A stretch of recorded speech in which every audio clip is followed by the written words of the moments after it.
Would you have liked to have seen GamerGate take on industry practices like microtransactions or crunch time for developers or misleading marketing? Yes, and I feel like Gamergate kind of did towards the end, for kind of the microtransaction stuff. It seems like there was a Gamergate contingent that was pushing back against the Star Wars game. It still felt to me like that was still Oh, going on. Battlefront 2. No, well, Yeah, sorry, yeah, the that was it. remake of Battlefront 2. Right, yeah. At least that's, it's stuck in my head. So yeah, I feel like it's good when consumers say, "Hey, we hate this microtransaction garbage," and push back. I'm always in favor of consumers telling telling the big executive teams, we don't want you to bilk us this way with giving us incomplete games that are buggy or lots of microtransactions. I'm very much consumer oriented there. And I don't know if you're following the Baldur's Gate 3 kind of mini controversy, but I am very much in the camp of Baldur's Gate 3 uh, is a great game that much of us in the industry should learn from, rather than we should lament as being, oh, it's too big or it's too complete, and people are complaining about it being too good of a game, and I can't believe that. I'm like, man, just just be inspired by it. We have a question from the chat here. I'll read it. Sure. It's from Captain Carbine. Could part of the reason for the gaming industry becoming more like Hollywood is that the gaming sphere expanded to attract more people from the mainstream? Well, I did reword his question a bit, but from the mainstream. Yes, that's very insightful. In fact, I remember when games started to get big, um, when a lot of the directors started to take a lot of interest. You remember Steven Spielberg in particular got involved in trying to make games. I think he was involved in, I don't know, Roboblocks or something.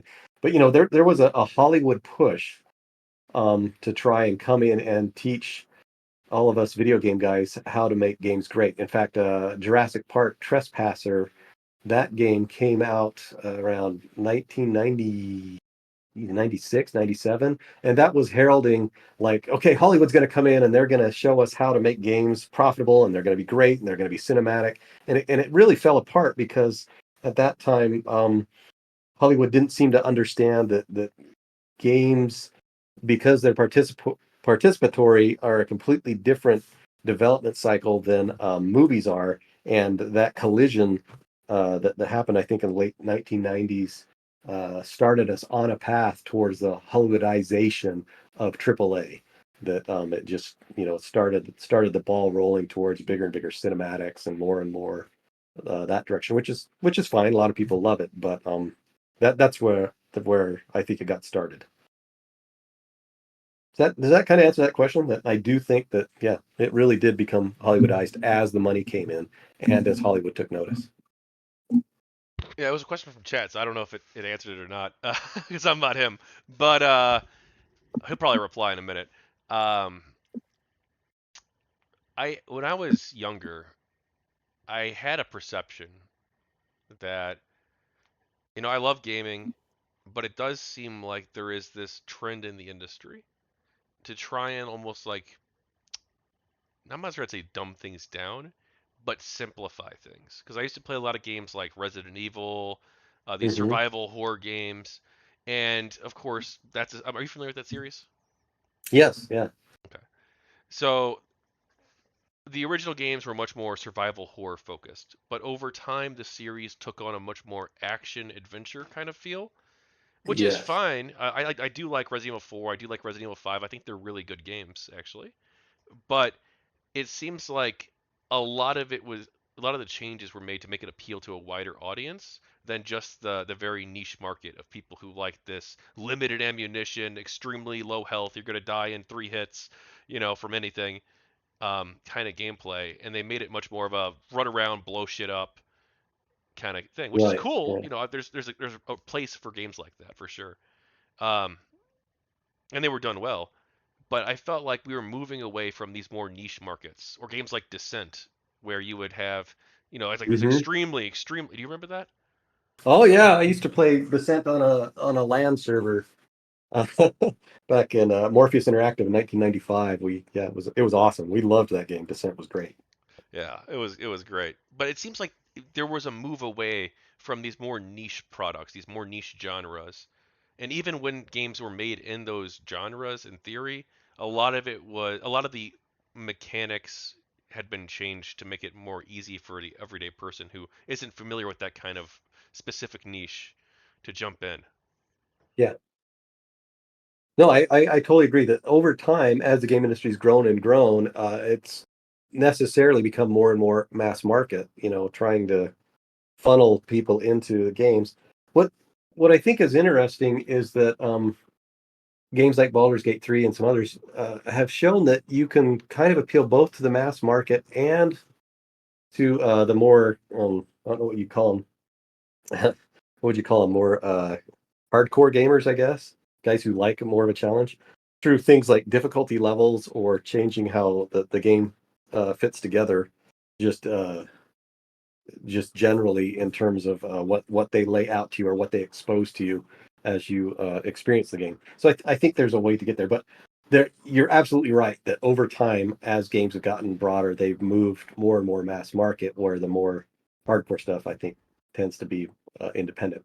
In fact, Hogwarts Legacy, since we talked about that earlier, that there was a lot of push when we were developing that to make it deliberately more mass market because we knew that many of the players of Hogwarts Legacy may not have ever played an RPG open world style game ever, right? That they were coming to it because they wanted to experience the wizarding world and create their wizard.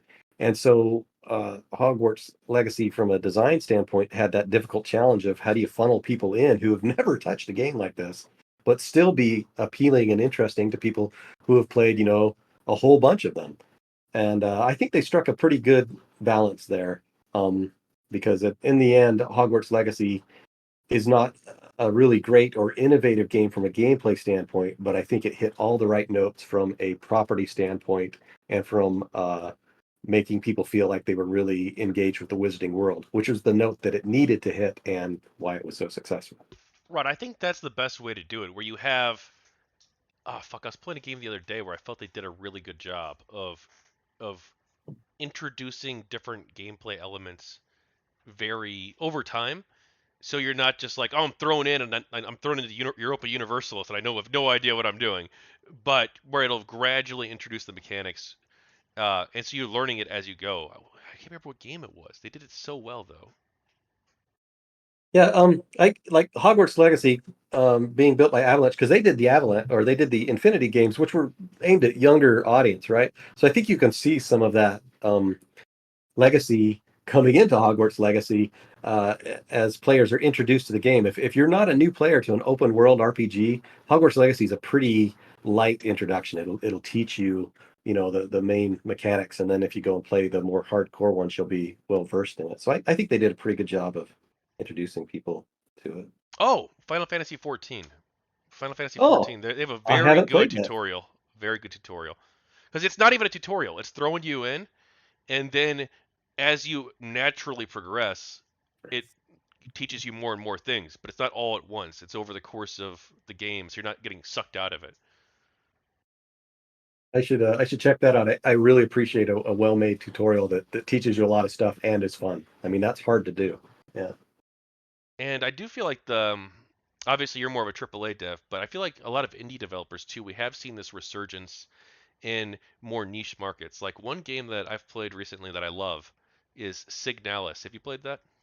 I have not played that one.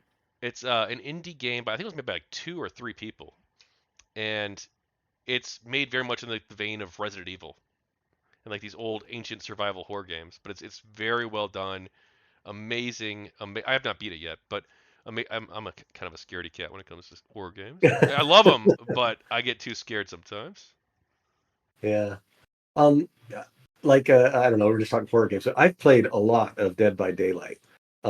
When Dead by Daylight first came out, I was an early adopter, and I was like, "Oh man, this game is so cool!" And then over time, it became this huge phenomenon. But that was a game that I thought did multiplayer horror super well. I really give a lot of props to those developers.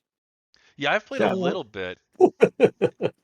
Yeah. little bit of Dead by Daylight. I'd really enjoyed the like. Have you played like Until Dawn or The Quarry? No, I haven't played either of those. They're more like interactive movie type games, but they're very well done for multiplayers too, especially the Quarry because it's 8 people. So I had a friend group, and we only had 6 people actually, but 2 people control 2 characters. But you make the decisions that your characters make, and they interact with each other, and so it's really interesting to see how different people are going to play their character, and there's like so many different variations. Like the choices really do matter throughout the entire story. So you choose whether or not you're going to betray someone to save yourself, things like that. Yeah, that's awesome. I love games that make you feel like the choices that you make have an outcome that maybe is unique to you. Like, oh, I bet nobody's seen this before. I love that when that happens in a game. Hi, I'm Tachyon Blue. Thank you for watching another one of my GamerGate book video segments. Altogether, I've interviewed over 70 people involved with GamerGate, and I'm going to be launching a Kickstarter campaign in the coming weeks. So please, I need your support to help make this project a reality. I'm turning these 70 plus interviews into a multi volume series of books, the first volume of which is already completed.